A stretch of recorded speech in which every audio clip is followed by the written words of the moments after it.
Déménagez en toute sérénité avec AGS, spécialiste du déménagement en Outre-mer. Numéro 1 dans les dom-toms, AGS offre des services de qualité. AGS expédie tous vos colis, conteneurs personnalisés ou partagés à des prix compétitifs et prend en charge le transport de votre véhicule depuis sa propre plateforme jusqu'à sa destination. AGS s'occupe de toute la documentation douanière. AGS, le meilleur conseil et le meilleur prix. Demandez votre devis gratuit sur notre site ags-déménagement.com. ags-déménagement.com.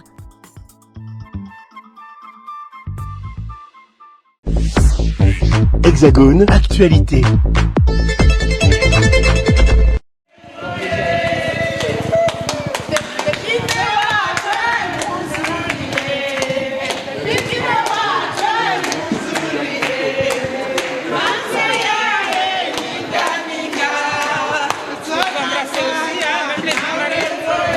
Charles Daniel, conseiller stratégique à la géo humanitaire.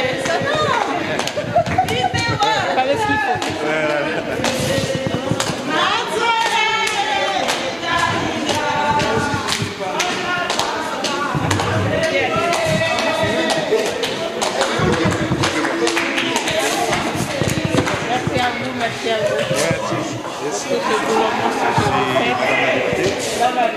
Voilà, je suis Jean-Luc de l'ONG. D'accord. Ravi de vous avoir avec nous. Il veut pas me lâcher, hein? Non. C'était pour saluer monsieur. Non. Vraiment, je vous dis merci. On fait eu au téléphone hier. On est content de vous recevoir. Je vais dire un grand merci. Voilà. Marahaba, comme on dit à Mayotte. Un grand merci pour ce travail monstre que vous faites pour le peuple mahorais rudement frappé par Dekiledi et Shido. Nous, on ne fait qu'appliquer les objectifs qu'on s'est donnés avec cette ONG, être au plus près des territoires ultramarins quand ils sont frappés comme ça par des catastrophes. Et Mayotte, c'est notre première expérience et on est très content. Voilà, on est très content et c'est vrai qu'on a besoin aussi du soutien des politiques. Les politiques doivent pousser pour que cette ONG devienne incontournable, en tout cas s'agissant des catastrophes dans les Outre-mer. Il ne faut pas hésiter, je suis une députée qui se veut proche du peuple, les pieds sur terre. Oui. Voilà, j'ai eu la chance d'avoir été maire avant d'être députée, donc je connais parfaitement bien les difficultés de Mayotte. Et ce que vous faites là est immense. Je n'ai pas d'autre mot que de vous dire un grand merci. Marahaba au nom des Mahorais. Merci beaucoup. Vraiment. On va vous faire visiter. Siti, merci vraiment. On est très contents. Et comme vous le disiez, ce qui est important des fois, c'est de venir dans le réel. C'est-à-dire que vous allez voir, on va vous faire visiter nos 3 salles où on stocke. Et comme ça va vous donner une idée aussi du travail qui est accompli par l'ensemble des bénévoles. Voilà. Vraiment, c'est très grand. Voilà. Et comme vous voyez, il n'y a pas de... Dans ces circonstances, il n'y a que des Mahorais, il n'y a pas de Guadeloupéens, il n'y a pas de Martiniquais, on est tous avec Mayotte. Et puis, aux députés de tous les Outre-mer, nous avons tous intérêt à nous unir pour former vraiment un rapport de force par rapport à l'État pour qu'on se fasse entendre. Et je parle des Outre-mer plus globalement, que de se battre, se chamailler inutilement, mais vraiment on a tout intérêt à s'unir pour faire valoir nos droits, parce que nous sommes des Français à part entière, comme ceux qui sont ici à l'Hexagone. Pour le moment, ce qu'on voit n'est pas ça. Donc, raison pour laquelle nous avons tout intérêt à nous unir et à combattre les discours xénophobes entre les ultramarins. En tout cas, pour moi, c'est un objectif politique que je mène. Ok. Bon, bravo.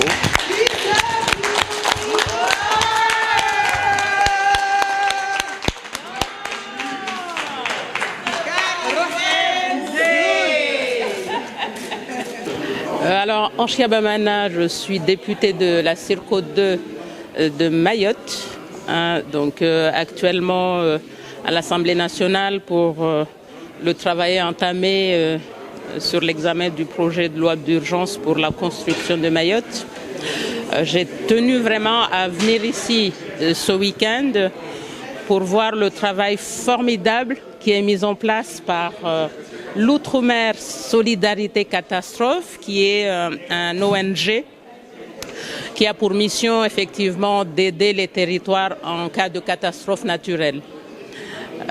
J'ai tenu par ma présence à leur apporter mon soutien parce que c'est une action très importante pour permettre à la population de Mayotte de répondre à leurs besoins de vie de base, manger, boire, parce que vous savez que nous avons une grosse problématique d'eau à Mayotte. Donc toutes les aides qui arrivent ici pour soulager la vie des Mahorais, il était de mon devoir en tant que parlementaire de venir soutenir, encourager les responsables de l'ONG, Madame Siti Maliki, qui est très engagée. Merci en tout cas de m'avoir permis de venir voir cette action indispensable. Voilà un peu l'objet de ma présence ici. La situation est très critique à 6 semaines de chute d'eau, encore à Mayotte. Il ne faut absolument pas sous-estimer les difficultés que vivent les Mahorais, notamment en matière de satisfaction de ses besoins de base. Donc la terre mahoraise ne nous nourrira pas, au moins pendant 1 an. Donc ces actions de solidarité sont essentielles pour subvenir aux besoins des Mahorais. Et la question de l'eau, encore une fois, je répète, est essentielle. Quand vous continuez à recevoir des packs d'eau, il y a nécessité d'accentuer cette action parce que nous avons le choléra à Mayotte, nous continuons à avoir des coupures d'eau, il faut le dire, et le discours que j'entends des membres du gouvernement qui disent que tout va bien, l'eau a été rétablie, c'est faux. C'est faux puisque nous connaissons encore des coupures d'eau. Ce n'est pas une situation normale de vivre avec des coupures d'eau. C'est pour ça qu'il est urgent de financer des projets qui ont existé. Je le dis ici, le projet de l'ONG Watership qui avait mis en place ce projet de bateau-usine en 2019. Ce projet doit être réanimé, financé par l'État pour permettre aux Mahorais d'avoir de l'eau potable embouteillée en citerne, puisque cette association a une expertise en la matière.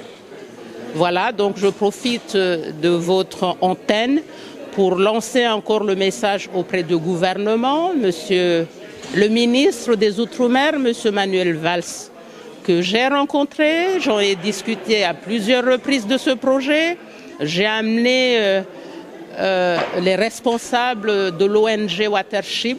Il nous a reçus le 17 janvier dernier. Il est urgent, Monsieur Valls, de financer ce projet parce qu'il n'est pas normal de vivre avec des coupures d'eau. Ça, c'est le cri d'alarme des Mahorais que je lance ici.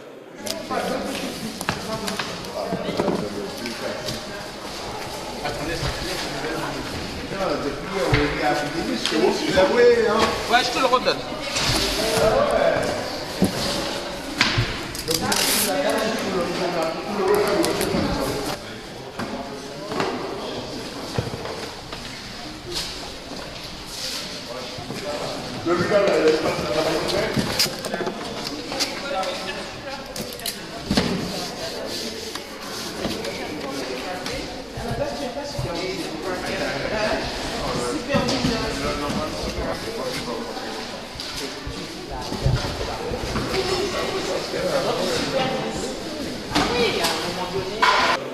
Alors bonjour, je suis Jean-Luc Cyprien, le président de l'ONG humanitaire Solidarité Catastrophe.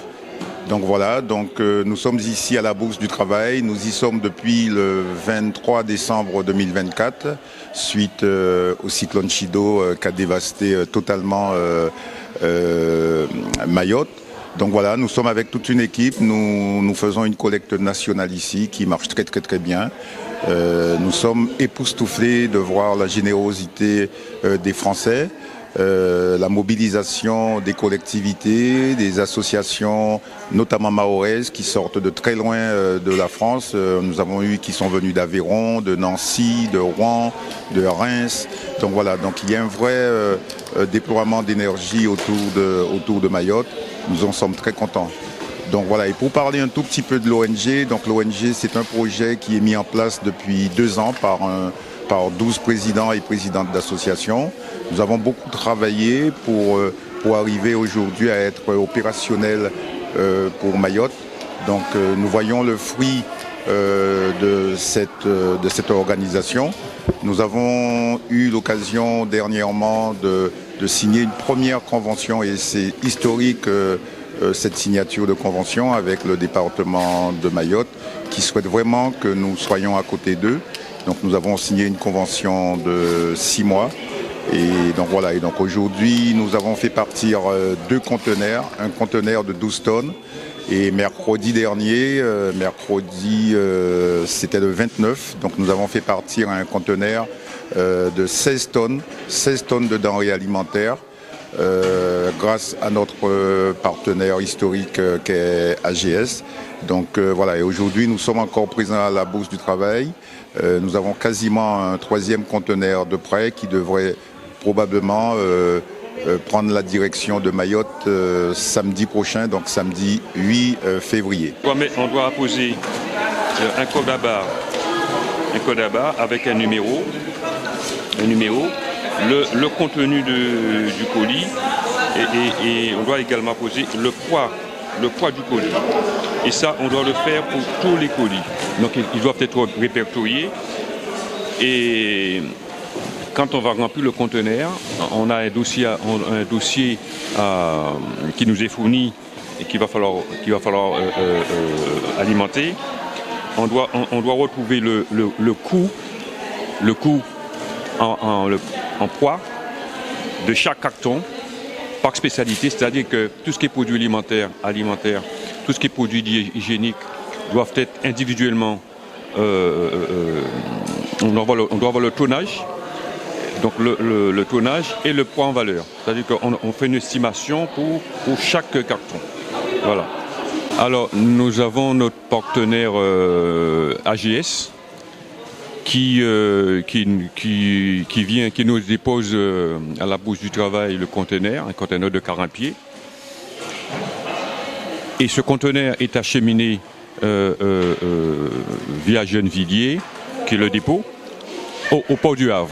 Donc, et le conteneur est réceptionné puisqu'on travaille également avec le conseil départemental de Mayotte, qui lui va assurer la distribution. Voilà, donc tout est bien assuré. Les colis, on connaît la destination des colis.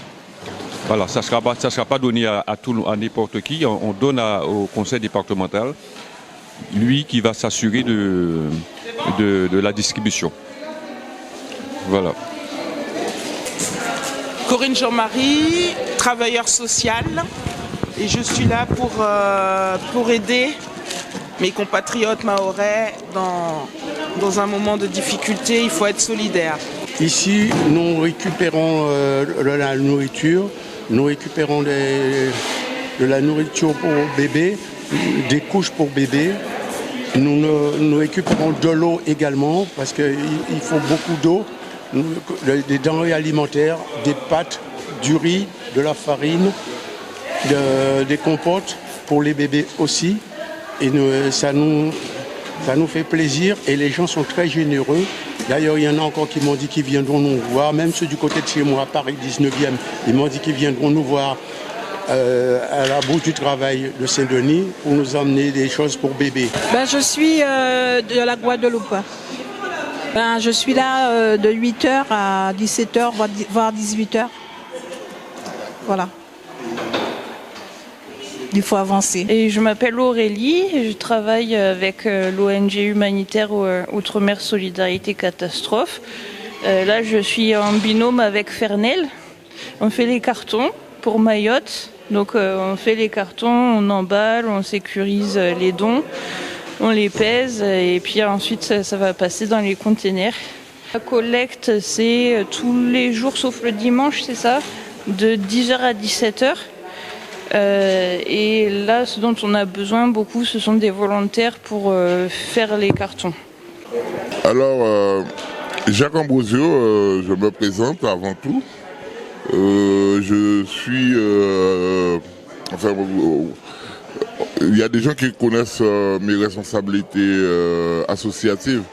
Déjà, je suis le président de l'association Accolade et président de l'association des jardins familiaux de Stein. Et voilà. Alors là, maintenant, je suis en tant que membre fondateur de l'ONG, dont je suis le deuxième vice-président. Alors, l'ONG Solidarité Outre-mer Catastrophe a été pensée lors de la catastrophe qui s'est passée en Guadeloupe, de Fiona, en disant, il y en a bien sûr, lorsqu'on est dans l'urgence, on arrive toujours à bricoler quelque chose, on peut dire, à faire quelque chose entre associations, mais c'est quelque chose qui n'est pas pérenne et n'est pas durable. Donc on a pensé autrement de dire, pourquoi pas de mettre une structure permanente, en créant d'abord une association. Après ça, on a pensé d'aller un peu plus loin en disant que si on veut se faire respecter un petit peu mieux, de créer une ONG. Alors c'est ce qu'on a fait avec toutes les règles, les protocoles qui en suivent. Et donc on est là maintenant en ONG humanitaire et qui va répondre dans des catastrophes venant de nos pays respectifs tels que Guadeloupe, Martinique et enfin les Outre-mer en général, les Outre-mer qui ont un rayonnement d'aller peut-être de la Nouvelle-Calédonie, d'Haïti, de Saint-Pierre-et-Miquelon et ensuite de Mayotte. Parce que lorsqu'on a créé cette ONG, on a pensé peut-être d'abord à nos pays respectifs, mais on n'avait même pas pensé à Mayotte. Mais vous voyez, lorsqu'on dit Outre-mer Solidarité, ça veut tout dire. Je m'appelle Siti Maliki. C'est bon là? Siti Maliki, je suis manager humanitaire pour Océan Indien. Et dans ce cadre-là, c'est pour Mayotte. Et au sein de l'ONG humanitaire Outre-mer Solidarité Catastrophe. Donc mon rôle ici, donc je suis avec mon binôme, Steve qui est aussi manager humanitaire, donc où on organise cette collecte-là pour envoyer à Mayotte. J'ai intégré l'association à la suite du passage du cyclone Chido. En fait, au niveau de l'ONG, il y a déjà des gens que j'avais des relations avec eux depuis très très longtemps, depuis 2007-2008.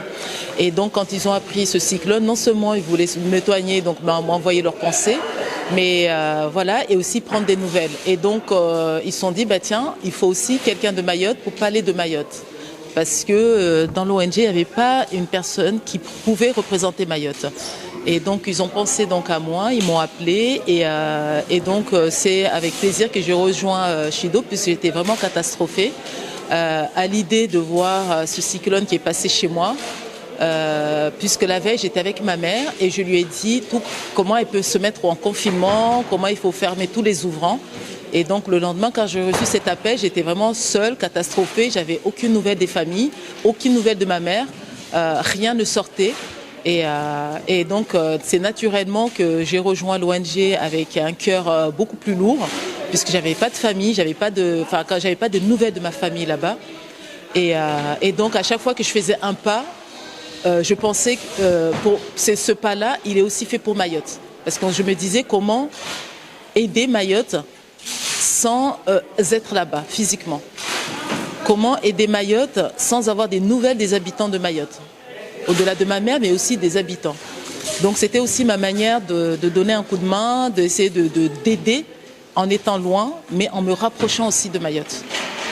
Vous avez des familles qui ont suivi Alors, j'ai de la famille qui a subi, mais moi, j'ai subi aussi, parce que j'ai aussi mes intérêts matériels et moraux là-bas. J'ai ma maison, j'ai ma famille. Toutes les maisons, c'est 90% des habitations qui ont été sinistrées. Ma maison est sinistrée également.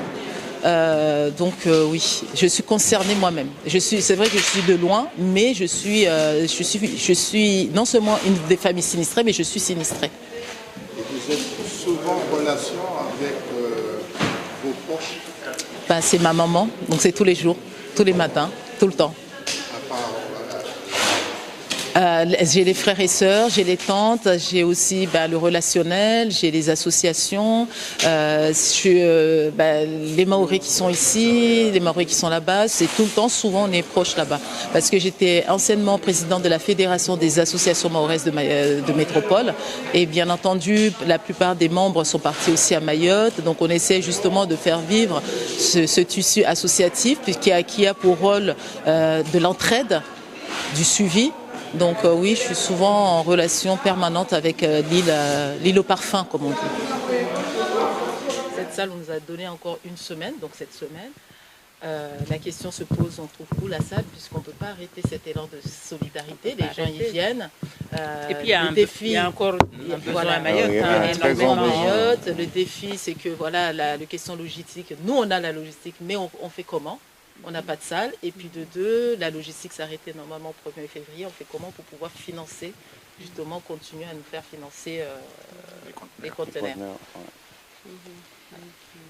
Parce que pour juste souligner que l'ONG Humanitaire Solidarité Catastrophe, c'est ce premier dispositif lourd, ultramarin, qui existe. Il n'y en a pas d'autre que celui-là. Donc, compte tenu de son expérience... Compte tenu de son expérience en matière de catastrophes naturelles, puisque c'est une ONG en fait qui a vécu, puisqu'ils ont travaillé sur la tempête Fiona en 2022, ils se sont posé des questions en cas de catastrophe naturelle, comment agir, comment mobiliser, comment tout de suite acheminer. Donc ils ont déjà cette expérience-là et normalement Mayotte n'était pas dans leur programme et c'est venu, le cyclone est venu, donc ils se sont vite réadaptés pour pouvoir agir pour Mayotte. Charles Dagnier, je suis le conseiller stratégique de la première ONG humanitaire des Outre-mer. Je conseille, j'accompagne sur la stratégie de développement, sur la stratégie de communication et sur d'autres sujets qui sont nécessaires pour faire progresser cette ONG humanitaire qui a émergé dans l'espace public un peu par anticipation puisque nous étions en train de nous préparer quand le cyclone Chido est arrivé. Nous avions programmé un exercice de simulation et finalement on se retrouve dans une opération en temps réel. On découvre un petit peu sur le tas, on apprend, on se développe, mais on tire nos enseignements déjà de l'affaire de la tempête Fiona qui avait dévasté la Guadeloupe en 2022 et c'est ça qui nous a permis effectivement de nous transformer en ONG pour être beaucoup plus efficace, pour élever le niveau des responsabilités, le niveau des actions et la portée de nos actions. Alors s'agissant de l'affaire Chido, au jour d'aujourd'hui, à peine un mois après le début de l'opération le 23 décembre dernier, nous venons d'envoyer 2 conteneurs à Mayotte pour un total d'un peu plus de 28 tonnes, plus de 1600 cartons d'aide humanitaire. Et ça continue d'arriver. J'ai l'impression qu'au fil du temps, les collectivités se mobilisent de plus en plus. Lundi, on a le conseil départemental des Yvelines qui vient. Cette semaine, on a eu des donateurs qui sont venus de Bordeaux, de Decazeville, enfin d'un peu partout de France. Les gens arrivent et puis amènent des dons par camion. Donc ici, il nous faut des militants. On arrive à mobiliser une trentaine de militants. C'est important, mais c'est peut-être pas suffisant parce que on est là pour 6 mois. On a signé une convention avec le conseil départemental de Mayotte à Paris le 22 janvier, qui nous demande d'aller sur 6 mois. Alors évidemment, la situation catastrophique de Mayotte nécessite que l'on accentue le mouvement essentiellement sur le plan alimentaire et sanitaire. On ne se rendra pas par contre forcément ici, mais la situation est catastrophique, même un mois après le passage du cyclone. Il y a des choses qui se font lentement mais sûrement. Donc l'aide s'organise petit à petit et puis nous on est dans le dispositif. Voilà.